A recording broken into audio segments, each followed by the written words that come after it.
Hello at welcome back sa aking channel. Judy Ann Santos ganito ka-proud sa kanilang anak ni Ryan Agoncillo na si Lucho. Si Judy Ann Santos ay kilalang kilala sa kanyang husay sa pag-arte at sa kanyang mga kontribusyon sa industriya ng telebisyon at pelikula sa Pilipinas. Ngunit sa kabila ng kanyang mga tagumpay sa karera, isa sa mga bagay na labis niyang ipinagmamalaki ay ang kanyang anak na si Lucho.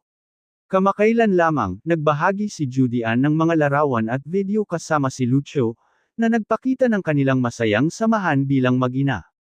Sa kanyang mensahe para kay Lucho, ipinahayag ni Judy Ann ang kanyang labis na pagmamalaki at pagmamahal sa kanyang anak. My dearest boy, words can't express how proud we are of you, watching you play, and having fun with what you do is amazing. Mommy's heart is so full this weekend, my love. We will hold your hand every step of the way until you reach your dreams. Dream big, my sweet boy. We love you so much.